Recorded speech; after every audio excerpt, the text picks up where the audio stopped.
As the seafood industry enters the second half of 2026, buyers face a market where wild Pacific salmon remains supply-constrained despite improving harvests. Whitefish production is increasing across Russia and Norway without easing prices, and Pacific and Atlantic halibut continue moving in opposite directions as Pacific quotas decline while Atlantic supply expands. Our recommendation is to buy salmon by species rather than as a category.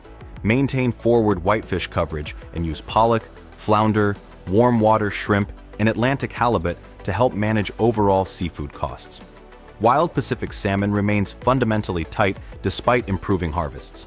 Alaska has harvested approximately 30 million salmon, or an estimated 60,000 metric tons, just 24% of preseason forecast, while Bristol Bay has already landed more than 20.8 million sockeye, steadily improving raw material availability.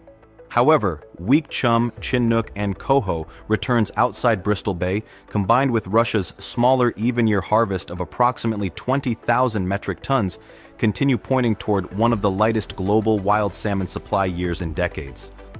Whitefish harvests continue improving, but larger catches are not translating into lower prices. Russia's seafood harvest has now surpassed 2.56 million metric tons, including 1.325 million metric tons of pollock, 78,000 metric tons of Pacific cod, 94,000 metric tons of Atlantic cod, 45,000 metric tons of haddock, and 39,000 metric tons of flounder, while Norway has landed more than 107,000 metric tons of cod and 46,000 metric tons of haddock. Despite stronger production, replacement costs remain historically high as reduced quotas, elevated raw material costs, disciplined inventories, and geopolitical trade restrictions continue supporting prices. Pollock remains the best supplied premium whitefish and one of today's strongest value opportunities. Pacific and Atlantic cod continue trading in structurally tight markets. Haddock offers the healthiest Atlantic groundfish supply, but no longer the value discount it once did, and flounder remains one of the best premium whitefish alternatives. Pacific and Atlantic halibut continue moving in opposite directions.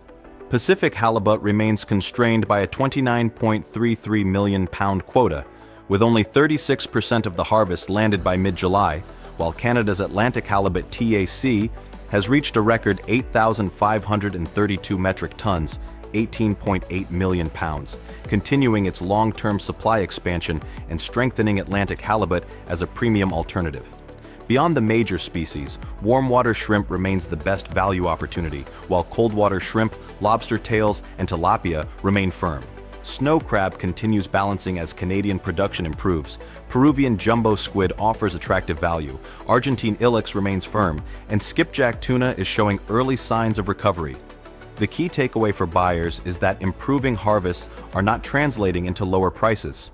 Sockeye supply continues improving, but Chinook, chum, and potentially pink salmon remain high risk, while larger whitefish harvests across Russia and Norway continue failing to offset the structural supply constraints supporting cod, pollock, Pacific cod, haddock, and Pacific halibut.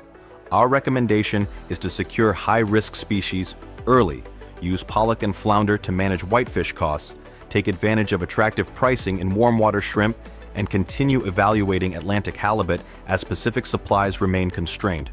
Check our LinkedIn, Facebook, and X accounts for many midweek updates.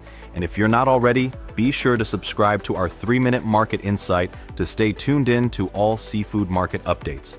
Thank you for joining me for the Tradex Foods 3-Minute Market Insight. This has been Ryan, reminding you to buy smart and eat more seafood.